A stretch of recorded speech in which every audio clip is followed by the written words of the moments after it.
안녕하세요. 뚱치 이탈리아에 다시 보고 싶은 영화 60번째. 오늘은 루이스 부뉴엘 감독의 영화를 가지고 돌아왔습니다. 1956년 작품이고요. 루이스 부뉴엘 감독 상당히 그 전위적인 감독으로 알려져 있죠. 그리고 그 영화를 공부하는 학도들한테는 아주 그 잘 알려져 있는 감독이면서 실질적으로 접근 자체가 그렇게 용이하지는 않습니다. 대다수의 영화들은 뭐 멕시코라든지 그러니까 스페인어지요. 아니면 이제 불어 영화들이 많고 아무래도 그 안에 전복적인 어떤 내용을 많이 갖고 초현실주의 활동을 또 했었기 때문에 상당히 그 접근이 용이하지 않았다. 그리고 실질적으로 그의 작품들이 뭐 TV나 이런 매체를 통해서 방영되기에는 여러 가지 제약이 있는 어떤 작품이 많습니다. 특히 종교의 권위에 도전하는 그런 내용들, 그리고 때로는 폭력적이고 좀 뭐랄까 파격적인 부분들이 많아서 늘 화제를 몰고 왔던 그런 감독이고요. 지금 시대의 감독 아니고 1900년대 태생입니다. 스페인 감독이고요. 스페인 아라곤 지방에서 그 본인은 엄격한 카톨릭 집안에서 교육을 받고 자랐어요. 이런 경우에 이제 대부분 그런 종교를 잘 알기 때문에 어떻게 보면 결국은 무신론자가 되는 감독이기도 하고요. 그래서 그 아주 그런 어떤 종교에 대한 날카로운 비판들을 곳곳에서 볼 수 있습니다. 그런데 뭐 이런 부분을 어떻게 그 판단을 해야 될까요? 뭐 종교를 가지고 계신 분들은 이걸 예술적인 어떤 작품의 하나의 방향으로 이해해 주셨으면 좋겠습니다.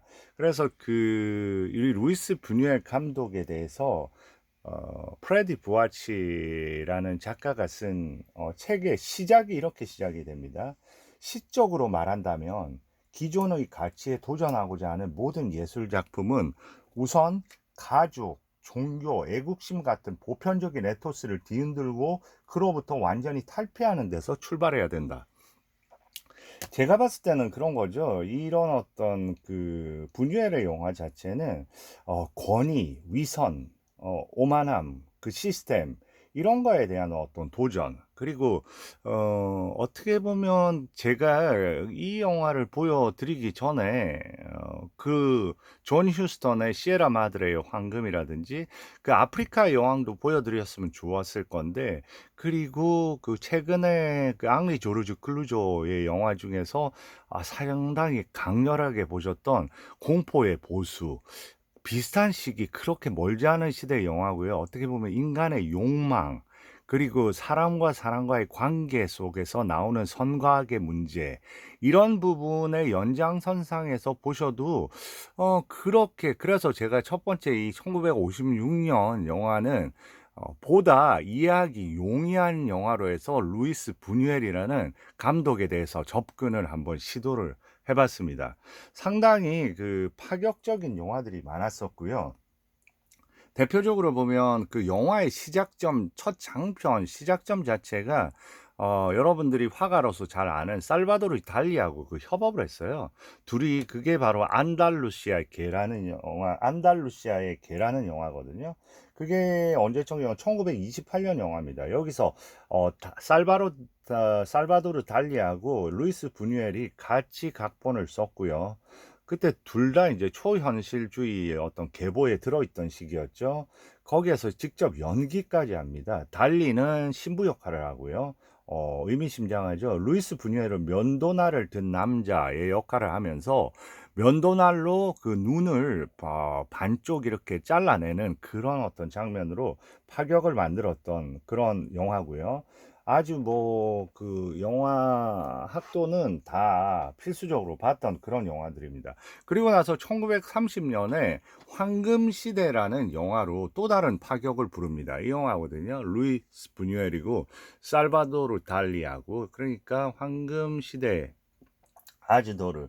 이 영화도 어땠냐면 영화 그 12일간 상영되면서 뭐 해프닝을 낳다가 결국 상영 금지됐어요. 그래서 1980년까지 영화는 또 상영 금지가 됐던 영화입니다. The most scandalous of all Buñuel's film 이렇게 돼 있죠. 쉬어가야 할 초현실, 이런 어떤 내용이 벌써 나옵니다.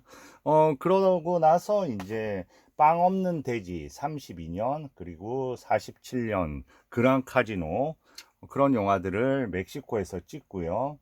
그러다가 이제 대표적인 영화, 제가 분유엘 감독 영화 중에서 제일 좋아하는 영화 중에 하나인 1950년 영화 로스 올비다도스, 잊혀진 사람들이라는 영화로 상당히 이제 주목을 받기 시작하죠. 그러면서 계속 이제 멕시코에서 영화를 찍습니다. 1951년 수산나, 1951년 속임수, 52년 멕시코의 버스 타기. 그리고 이제 좀 대중적으로 알려진 영화는 1953년에 짐승이라는 영화 있습니다. 저는 이 영화도 다루려고 준비를 했다가 아무래도 조금 더 복합성 있는, 생각보다 이 시기까지는 그래도 영화 자체의 스토리 라인이나 이런 게 좀 복합미 쪽에서는 만들어가는 과정이었던 것 같아요. 반면에 로스 오블다도스 같은 경우에는 아주 치열한 영화라고 생각을 합니다. 그리고 이제 1953, 54년 이제 뭐 전차 여행의 환상, 폭풍의 언덕 같은 걸 하다가 1954년에 로빈슨 크루소라는 영화를 만듭니다. 이게 첫 칼라 영화 작품이고요. 그리고 1956년 그것은 새벽이라고 불린다오, 이 영화, 그리고 이제 이 영화에서 오늘 영화의 주인공인 조르주 마샬이 첫 등장을 하게 되고요. 그리고 1950년 영화가 이제 제가 오늘 소개해 드릴 영화고요. 그 다음에 이제 이어져서 59년의 나자린, 이 영화로 이제 또 각광을 받고, 본격적으로 이제 대중한테 알려진 영화는 보면 1961년의 비리디아나, 바로 이 영화입니다. 비리디아나. 그리고 비리디아나, 그리고 1962년에 절멸의 천사, 죽음의 천사라고 하는 이 영화. 네, 그러니까 천사, 죄, 뭐 그런 부분들, 선과 악, 그런 부분도 많이 이제 핵심적으로 등장을 하는 거죠. 그 다음에 이제 우리한테 또 알려진 영화가 잔느 모로 나왔던 하녀의 일기. 여기서도 잔느 모로하고 미셸 피콜리가 등장을 하는데요. 미셸 피콜리가 오늘 1956년 제가 소개해드린 영화에서 첫 번째로 루이스 뷰니엘하고 조우를 하는 겁니다. 그 이후로 이제 단골로 영화에 나오게 되는 거죠. 그리고 이제 1967년에 이제 세브린느라는 영화로 또 아주 그 까트린 드네브하고 미셸 피콜리하고 오늘 영화의 또 주인공인 조지 마샬하고 다 나오는 영화입니다. 이 원래 벨드주르라는 영화죠. 이 카트린 드네브 상당히 이 영화 보신 분 많을 거예요. 그리고 또 하나의 또 유명한 영화가 1969년에 은하수라는 영화도 유명하고요. 거기서도 뭐 조르주 마샬, 믹셀 피콜리, 그리고 그 알랭 르네 감독의 대표적인 배우 중에 한 명인 델핀 세릭이 등장하기 시작합니다. 그리고 1970년에 트리스타나, 대단히 또 유명한 영화죠. 까트린 드네브 나오는 거고요. 그리고 그 다음에 또 우리나라에 많이 알려진 영화는 이 부르조아의 은밀한 매력이라는 이 영화입니다. 스테판 오드랑하고 그 다음에 미셸 피콜리, 그 다음에 델핀 세릭 다 나오는 역입니다. 여기서 미셸 피콜리가 목사 역으로 나와요. 오늘 제 56년 소개시켜드리는 영화에서는 신부로 이제 등장을 합니다. 그리고 1974년에 자유의 유령, 그리고 1977년에 욕망의 모호한 대상. 그러니까 욕망, 부르조아, 그리고 죄악, 뭐 어떻게 보면 그런 어떤 그 부분이 제목에서 등장하는 자체로 봐서도 어떻게 보면 영화적인 어떤 소재를 좀 느낄 수 있습니다. 그래서 그 부뉴엘 같은 감독의 영화를 제가 소개시켜 드리기가 조금 애매한 부분이 있었는데 어쨌든 제가 감행을 하겠습니다. 그리고 이제 1954년에 까이에 드 시네마, 유명한 프랑스의 영화 잡지죠. 거기서 이제 본인이 이런 얘기를 합니다. 스스로. 난 극장에는 잘 가지 않지만 영화를 표현 수단으로 좋아한다. 그리고 손으로 만질 수 없는 일상 현실을 보여주는데 이보다 더 좋은 수단이 어디 있겠냐. 책 그리고 신문 그런 것들은 고작 외적이고 객관적인 현실밖에 알 수 없게 한다. 영화는 우리에게 이러한 현실을 확장할 수 있는 조그마한 창을 열어준다. 관객으로서 내가 바라는 것은 영화가 내게 무언가를 발견하게끔 해주는 것이다. 그러니까 무언가를 갖다가 기존에 가지고 있는 통념으로서는 발견할 수 없었던 그 안에 그 숨어 있는 어떤 구조랄까? 그런 거를 갖다 파헤쳐 주고 싶어 하는 그런 감독이 아니었나 싶습니다. 대표적으로 그렇기 때문에 우리가 늘 당연시하다고 생각했던 그런 시스템, 그 안에는 여러 가지가 들어있겠죠. 뭐 종교라든지 가족, 뭐 그런 부분이 대표적인 거 아니겠어요. 그리고 뭐 사랑, 욕망, 그 안에서 배신, 그리고 선과 악의 경계, 이런 거에 대한 어떤 다시금 생각해 보게 하면서 우리가 인간과의 관계 속, 그리고 우리가 세계와의 관계 속, 그 안에서 그 삶과 죽음까지 가는 여정에서 여러 가지 생각할 수 있는 고민들을 영화 속에 얹어 놓고 다시 한번 일상에서 재고해 주기를 바라는 그런 의미로서의 영화가 아닌가 이렇게 생각을 합니다. 벌써 뭐 너무 이제 딱딱하고 그런 부분이라고 생각하실 수도 있겠는데 좋은 경험이라고 생각하시고 이 루이스 부뉴엘의 영화에 대해서 접근해 보시는 것도 좋을 것 같아요. 자, 본격적으로 이제 들어가 보겠는데요. 영화의 소개에 대해서 1956년 작품이라고 했습니다. 호세 앙드레 라큐 1900 이 사람의 원작이고요. 원작은 1954년 원작입니다. 그리고 루이스 부뉴엘 밑에 루이스 알코리사 대표적인 시나리오 작업을 많이 했어요, 이 사람하고. 그 다음에 레이몬 끄노는 너무나 유명한 그 프랑스의 그 작가죠. 그리고 부뉴엘하고 엄청 친분이 있었던 그런 작가입니다. 그래서 이 영화 촬영할 때 시나리오 작업을 보강해 주기 위해서 직접 이제 멕시코로 와서 한 2주 정도 작업을 하게 되는 거죠.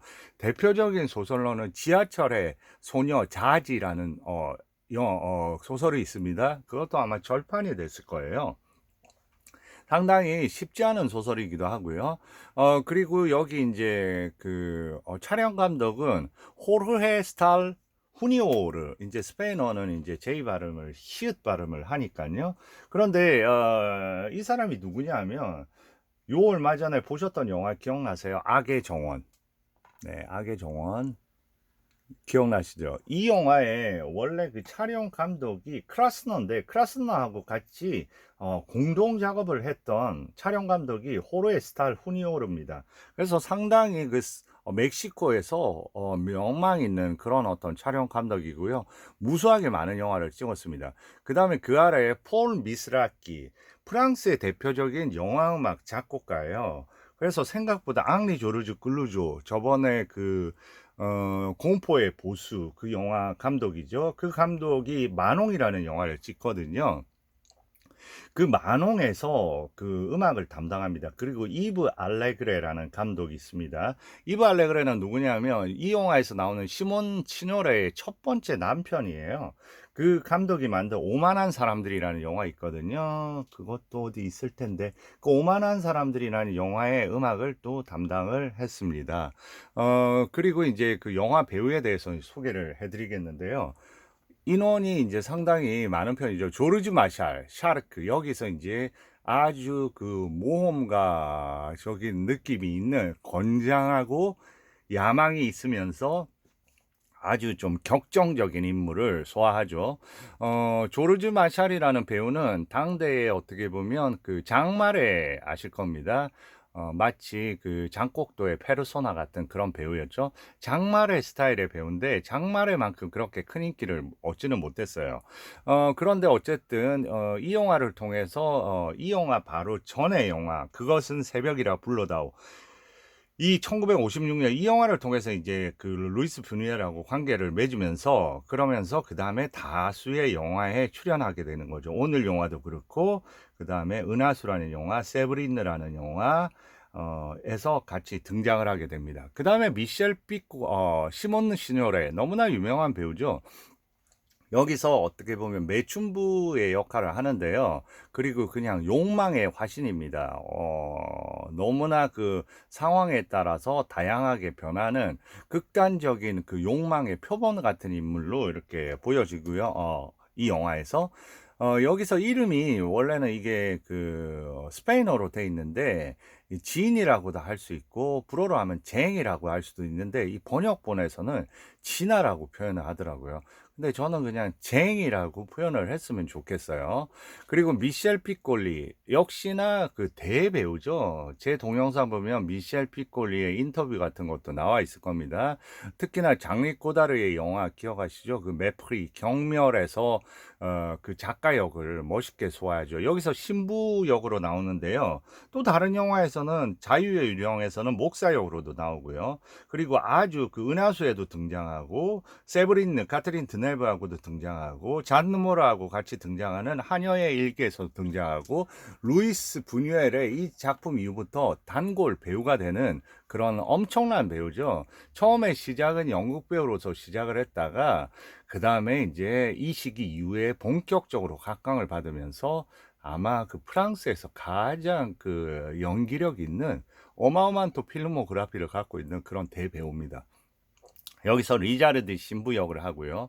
그 다음에 샤를 바넬. 그래서 중요합니다. 샤를 바넬, 카스탱, 불어로는 여기는 카스틴.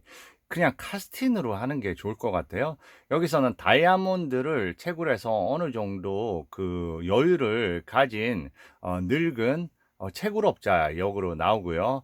벙어리인 딸하고 같이 이제 프랑스로 돌아가서 자기 고향인 마르세유에서 그 식당을 열어서 마지막 여생을 편안하게 보낼 꿈만 가지고 있는 사람입니다.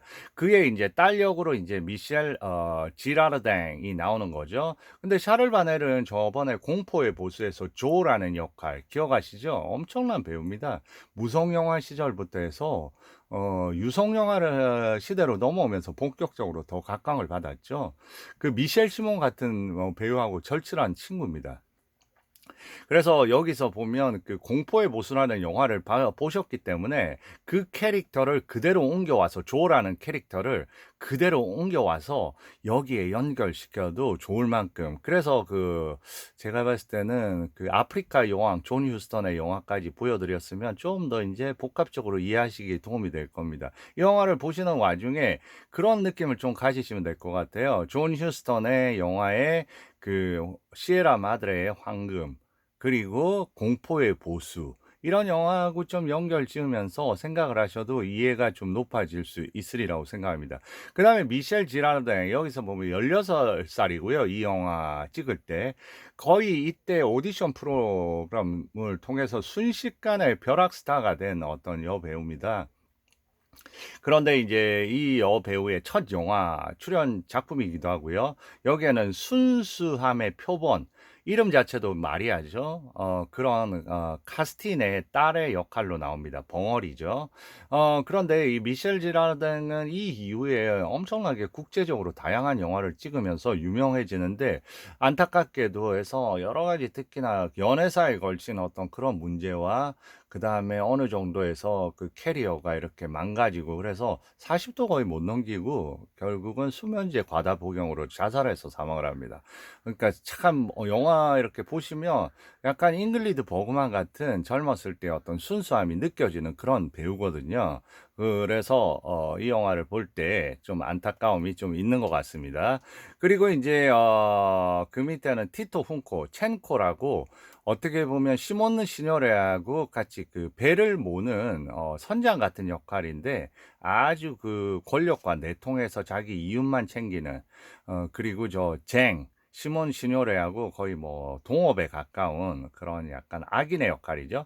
그 다음에 알베르토, 페레로 이런 인물이 등장합니다. 그냥 이거는 배우 이름 없이 알베르토는 광산 현장에서 이제 어느 날 광산 다이아몬드 채광하는 광산에서 일을 하고 있는데 알베르토가 약간 우두머리 같은 느낌이죠. 그 채굴업자 중에서 젊고 강인하고 그런데 이 알베르토가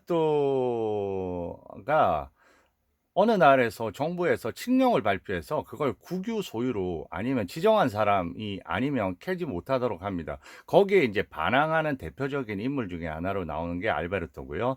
페레로는 대위라는 역할로 나오는데 정부군의 대위죠. 여기서는 대장이라고 그냥 번역은 돼 있더라고요. 그런데 이제 그 어떻게 보면 그 권력을 이용해서 자기의 이윤만 챙기는 부패한 그런 군인의 전형으로 이렇게 나옵니다. 이렇게 해서 이제 인물이 설정이 되고요. 드디어 오늘 영화의 제목에 대해서 말씀을 드려야 될 것 같아요. 근데 저는 이 제목에 대해서 상당히 뭐라 그래야 되나, 이 영화거든요. 에련의 장미 이렇게 돼 있는데 영어 제목은 Death in the Garden. 원래 제목은 이제 그 La Mort en Jardin 이렇게 돼 있거든요. 그러니까 문자 그대로 번역을 하면 어떠냐면 정원에서의 죽음이라는 의미입니다. 그런데 이걸 에련의 장미, 가뜩이나 이제 루이스 부뉴엘의 작품 같은 경우에 상징이 많은데 여기에다 에련의 장미라는 또 상징이 있는 제목을 붙여 놓으니까 아마 혼돈이 될 수, 제가 봤을 때 이 제목을 지은 분은 아마 에련의 장미, 여기서 나오는 시몬느 시뇨레하고 미셸 지라르댕의 그런 어떤 부분을 뭐 장미에 비유해서 에련의 장미라고 한 것 같은데 제목 자체가 너무 애매모호해요. 가뜩이나 루이 부뉴엘 감독의 영화가 파악하기가 구체성이 좀 쉽지는 않은데 말이죠. 그래서 저는 그리고 이거를 어떤 책에는 이렇게 번역을 해요. 사악한 에덴. 그러니까 이 가든, 이게 정글을 의미하는 거거든요. 나중에 정글에서 헤매면서 인간관계가 완전히 또 다른 전환을 맞이합니다. 살기 위해서 정글을 막 이제 여러 무리가 해서 정글 속을 헤매 다니는 거죠. 그 안에 선과 악 그런 거에 이제 여러 가지 개념의 모성이 재정립이 되는 거죠. 그래서 이 가든 자체를 정글을 가든으로 표현을 했기 때문에 그런 번역에서는 이걸 갖다가 일종의 에덴 동산에 비유해서 이 죽음 그 안에 막 사악함과 여러 가지가 오고 가니까 사악한 에덴이라고 불리기도 합니다. 저는 에런의 장미보다는 사악한 에덴이 훨씬 더 나은 제목이고요. 그냥 가장 중립적인 제목으로는 그냥 정원에서의 죽음 아니면 정글에서의 죽음, 가든이 정글을 의미하니까 그런 식으로 해서 저는 이제 제목 들어갈 때는 표기는 그냥 정원에서의 죽음으로 제가 표기하도록 하겠습니다. 자, 그러면 이제 벌써 뭐 여러 가지 개요 설명하느라고 22분이 지났네요. 이게 그 영화 자체가 간단하게 줄거리 한번 말씀을 드려야 될 것 같아요. 이런 부분은 좀 도움이 되실 것 같습니다. 세브린느 아까 제가 말씀드렸죠. 그리고 부르주아의 은밀한 매력을 만든 루이스 부뉴엘 감독 작품, 돈, 권력, 종교 등을 둘러싸고 벌어지는 인간 사회의 탐욕과 갈등을 표현.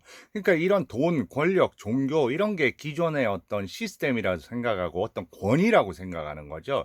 이 권위를 어떻게 권위 속에는 기존의 질서가 있겠고 기존의 관계가 있겠죠. 어떻게 보면 그것을 이용하는 자와 이용당하는 자가 있을 거고 그런 어떤 그 부분에 권위를 재해석하면서 본질적인 그 개념에 대해서 그 생각을 하게 하는 그런 영화라고 보시면 됩니다. 남아메리카의 한 산간 마을을 장악한 부패하고 무능한 군사 정권은 이곳의 다이아몬드 광산 개발을 전면 금지하고 이를 어길 경우 광산을 몰수하겠다고 발표한다. 이에 반발한 주민들은 사령부를 찾아가 항의하고 곧 양측 간의 총격전이 벌어진다. 타지에서 온 노인 카스탱, 샤를 바넬이죠. 그리고 그 딸이 이제 마리아고요. 그리고 청년 샤크는 대대적인 규모로 비화한 충돌 사건에 결국은 주동자가 아니거든요, 이 사람들이. 근데 일부 그 동조하기는 했죠. 그러고 이 둘과 카스탱의 딸 마리아, 술집에서 일하는 지인 쟁, 카톨릭 신부 라자르디는 이렇게 해서 그 이 상황 속에서 결국 첸코라는 사람이 갖고 있는 배를 타고 강을 따라 마을을 빠져나가는 거예요. 빠져나가서 어디로 갑니까? 결국은 추격을 당하고 결국은 배를 버리게 되고 그리고 아마존 정글로 들어가는 거죠. 그러면서 그 정글 속에서 어떤 진정한 이 영화의 시작이 되는 겁니다. 그래서 이 영화는 크게 보면 두 파트로 나눈다고 보시면 돼요. 첫 번째 파트는 그런 다이아몬드 광산을 그 국가가 이제 몰수하는 데 대한 반발한 채굴업자. 그 안에는 카스틴도 채굴업자니까요. 다이아몬드. 그 과정에서 그 마을에 우연찮게 찾아온 샤르크 주인공 그리고 그 여러 인물들이 이제 그 사건에 이렇게 연루되면서 결국은 빠져나올 수밖에 없게 되고 그 다음에 그 인물들이 정글에서 살아남기 위해서 그 과정에서 여러 가지 탐욕과 그리고 굶주림과 인간의 극단적인 어떤 공포와 죽음에 대한 문제와 이런 게 이제 엮여지면서 본질적인 루이스 부뉴엘이 본질적으로 하고 싶어하는 그런 질문과 그 어떤 주제에 대한 어떤 내용들을 통해서 하나의 그 메시지를 전달하는 그런 영화라고 보시면 됩니다. 자, 칼라 영화고요. 시작 한번 들어가 볼게요. 조금밖에 못할 것 같아요. 생각보다.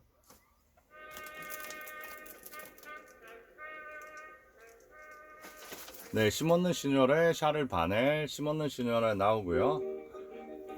그 다음에 조지 마샬, 그죠? 자, La mort en ce jardin. 이래서 제목은 불어로 나옵니다. 멕시코, 프랑스 합작 영화고요. 그 다음에 보세요. 지금은 그 당시는 미셸 피콜리가 대배우가 아니었어요. 그 당시에 최고의 그 스타 배우는 이 영화에서 보면 어떻게 보면 샤를 바넬이나 시몬느 시뇨레였습니다. 시몬느 시뇨레는 그 제가 말씀드린 대로 이브 알레그레 감독하고 결혼을 했죠. 그리고 딸도 나왔는데 그 다음 해에 이브 몽땅을 만납니다. 이브 몽땅은 그때 그 에디트 피아프가 이브 몽땅을 이제 가수로 발견해낸 거죠. 그래서 즉각적인 어떤 사랑에 빠져가지고 그 이후에 이제 결혼을 하게 되죠.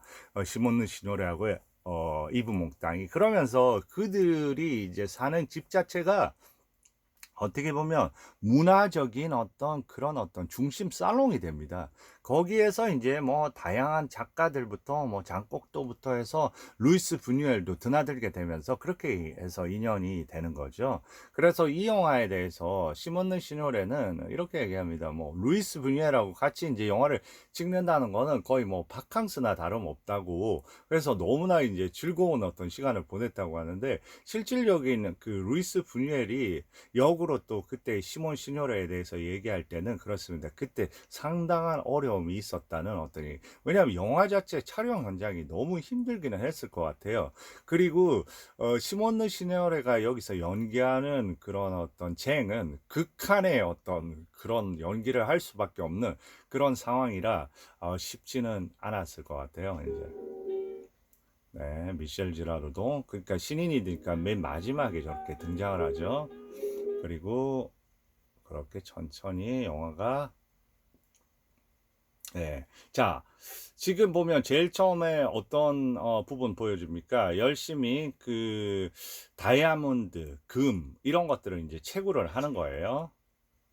그리고 채굴 현장에서 여기 이제 나옵니다. 누가 나옵니까? 저기 보면 중간에 있는 샤를 바넬 가스탱이고요. 그리고 제가 그 여기서 보면 알베르토라는 인물이 있다고 했죠. 상당히 강이나 여기는 가스틴으로 나오는 샤를 바넬 그러니까 조죠 조 공포의 보스에서 저렇게 이제 그 요리를 합니다. 여기서 나이는 68세입니다. 거의 그러니까 상당히 나이가 들은 거죠. 이 영화 안에서 캐릭터에. 그러니까 마지막에 이제 죽기 직전에 자기의 고향인 마르세유 가서 그 음식점을 내는 게 그리고 적당하게 이제 돈을 모았고 자기 딸하고 가는 게 이제 그래서 여기서 이제 그런 얘기를 하는 거죠. 내가 특별히 만든 그 이태리식 그 뭐랄까 요리 레시피 갖고 만든 건데 나 그러면서 너무 이거 맛있을 거야 하면서 나 그러면서 이제 그 마르세유 가서 식당 하나 차릴 거다 하고 이제 뭐 아주 즐겁게 미래를 가지고 얘기하는 장면입니다. 그런데 어때요? 갑자기 군인들이 등장하고 저기서 이제 칙령을 발표하는 거죠. 칙령의 내용은 그렇습니다. 구루만 총독이 이제 모든 이런 채굴권은 국가에서 지정한, 정부에서 지정한 사람이나 나머지는 국가에서 관리를 한다. 이런 얘기를 하면서 일방적으로 저렇게 발표를 하고 가는 거예요. 그러니까 이제 여기서 얘기하는 거죠. 반발을 하고 우리도 무장을 해야 돼.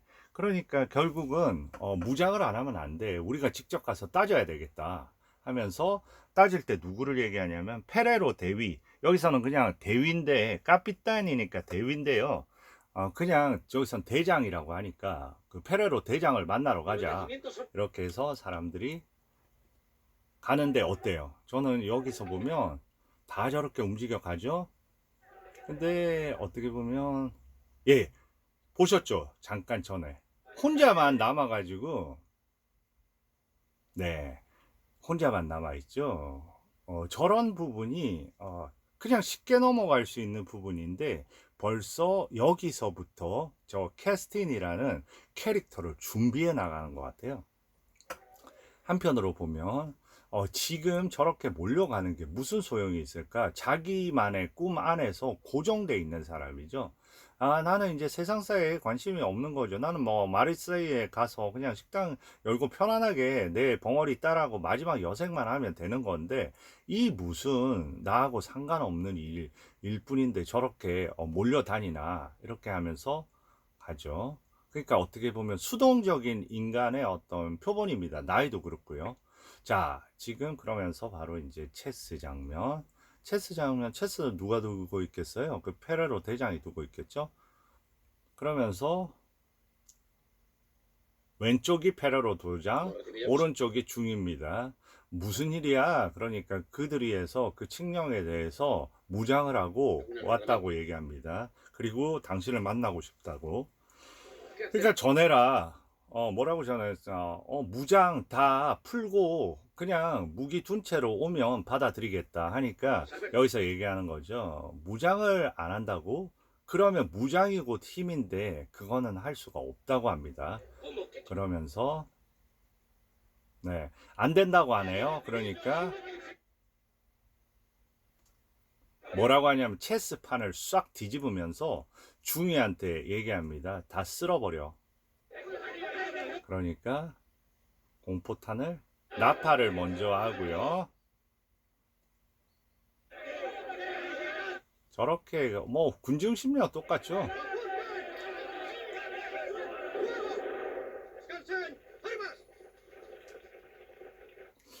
저게 결국은 그 인간의 허약함, 인간이라는 어떤 본질을 또 얘기해 주는 거죠. 그렇게 총 가지고 이제 마구 진입해서 같이 맞서 싸울 것 같다가 저렇게 정렬된 하나의 시스템이 총을 쏠 때 그냥 본인의 어떤 생명을 지키기 위해서 저렇게 할 수밖에 없는 인간이 갖고 있는 기본적인 본성의 어떤 비겁함과 인간의 나약함, 그런 걸 잘 보여주는 장면입니다. 그때 보면 이런 상황 속에서 이런 어떤 세상과 상관없다는 듯이 한 사내가 당나귀를 끌고 진입을 하는 거죠. 이게 조지 마샬입니다. 그리고 저 사람을 죽이려고 하자 저 사람 외국인이야, 이방인이야. 그러니까 여기서는 그 이방인, 어떻게 보면 여기서의 그 누굽니까? 카스틴 자체도 여기서 이방인이에요. 그렇게 이 도시에 온 지 오래되지는 않았습니다. 카스틴 자체도. 그리고 이제 저렇게 나귀를 끌고 가죠. 이 장면 참 재밌습니다. 여인들이 저렇게 하면서 물을 마시는 장면은 아주 자기들끼리 이렇게 즐겁게 보고 있습니다. 저 여인들은 어떤 여인들일까요? 그러니까 뭔가 좀 암시하는 부분들이 있는 거죠. 저 여인들하고 무슨 일이 일어나거나 그러지는 않는데 이런 장치들이 저 남자의 어떤 그런 매력적인 남성으로서의 어떤 매력을 좀 돋보이게 만들어주는 거죠. 이런 부분도 어떻게 보면 자기만의 세상에서 저렇게 당나귀를 끌고 오고 그 다음에 저런 여인들의 어떤 시선을 받고 이런 부분으로 저 샤크라는 인물의 캐릭터를 조금씩 완성해 가는 거죠. 의외로. 그리고 이제 들어갑니다. 근데 술집에 저렇게 들어가는 거죠. 그런데 여기 사람들이 모여서 그 사건에 대해서 얘기합니다. 우리 이렇게 뭉쳐서 우리 이렇게 있을 수 없어. 그런데 이렇게 하죠. 그 비열함에 대해서 얘기를 하죠. 발포하니까 혼비백산에서 도망만 치더만 너희들 무슨 이렇게 말이 많냐. 이렇게 얘기하고 여기 카스틴이 또 어떻게 보면 이 옆에 어떻게 보면 카스틴의 어떤 움직임은 어때요? 계속해서 뭔가 망설임이 있는 그런 존재입니다. 자, 그리고 뭐 끼지를 않습니다. 그리고 여기서 이제 그 등장인물이 서서히 하나하나 빨리빨리 등장을 하는 거죠. 이게 카스틴의 딸인 마리아거든요. 그 벙어리죠.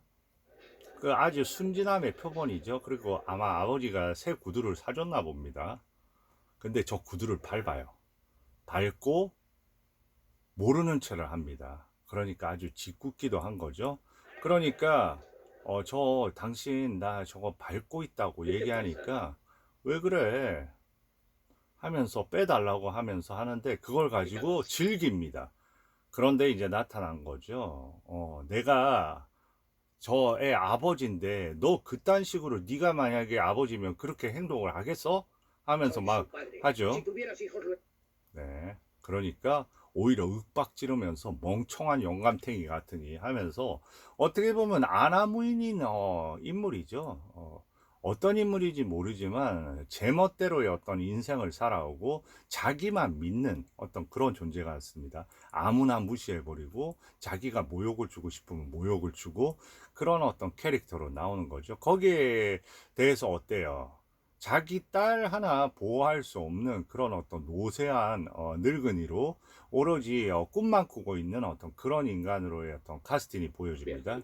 그리고 멍청이 영감탱이 하면서 네, 말은 필요 없습니다. 싸워야 합니다. 지금 이렇게 강력하게 얘기하는 저 사람이 이제 알베르토고요. 이 공간을 통해서 이제 바로 또 한 명을 등장시킵니다. 어때요? 이게 미셸 피콜리거든요. 근데 복장을 보세요. 여기 신부의 역할입니다. 제가 보면 종교적으로 여기서 뭐 보면 해설을 이렇게 얘기를 할 때, 영화 분석을 할 때, 신부님 이렇게 하는 것보다는 그냥 그 님자를 다 그렇게 하는 게 제가 어떤 그런 부분이 아니라 뭐 종교적인 그런 부분과 관계없이, 설명의 용이함을 위해서 그렇게 처리하도록 하겠습니다. 그래서 저기 나오는 저 인물이 여기서 이제 리자르드 신부거든요. 그런데 어때요? 복장 자체가 어때요? 원래 원작에서는 그 리자르드 신부는 45세의 아주 통통한 인물로 표현이 됩니다. 그런데 이 미셸 피콜리라는 배우를 쓰면서 그거를 캐릭터를 완전히 바꿔버려요. 30대에 어떻게 보면 좀 고상한 채 하는 그런 어떤 신부의 어떤 느낌으로 바뀝니다. 네, 저기 등장을 저렇게 하죠. 또 왜 이런 등장을 시킬까요? 이런 상황에 대한 어떤 해결점을 주는 인물로 일단은 그 등장을 시키는 겁니다. 그런데 그 해결점이 얼마나 때로는 그 뭐라 그럴까 부질없을 수도 있는 거죠. 그러니까 볼까요? 만약에 안 그럴 경우에는 자, 알려주는 게 제 직분이죠. 그런 상황에 대해서. 여러분은 학살당할 겁니다. 그런데 알려주는 게 저런 어떤 직분은 맞는데요. 근데 누구의 관점으로 알려주느냐, 그게 중요한 거죠.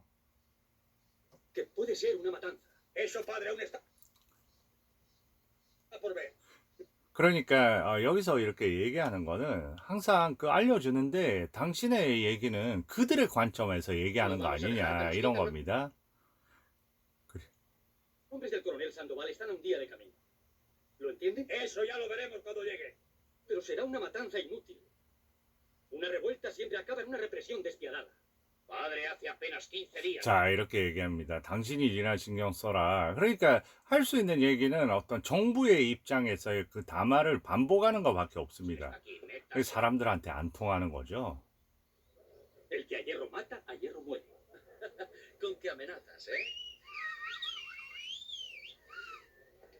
저렇게 조롱을 당하는 거죠. 그러니까 너무나 그 일상적인 그 해결점 그 대화밖에 마치 그 황야의 건맨처럼 이 사건을 수습하기 위해서 들어온 듯 하면서 실질적으로는 그리고 또 하나의 그 특징을 이제 보여주겠죠. 자, 여기 왔습니다. 그러니까 역시나 그 평화주의자하고 그리고 지금 카스티는 어떤 인물이냐면 이때까지만 해도 그 신부 뒤에서 해서 같이 그 종교적으로 늘 참석을 하고 같이 그 미사 이런 부분에서 도움을 주는 그런 사람으로 나옵니다. 근데 보세요. 여기서 이제 인물 거의 다 등장을 했고요. María, ven, nos vamos. Adiós, padre. Adiós, hijo mío. 네, 저렇게 그 종교에 대한 어떤 부분에 자, 여기서 얘기합니다. Debe costar caro un reloj así, seguramente. 자, 그 전에 얘기를 합니다. 첸코의 배가 언제 오죠?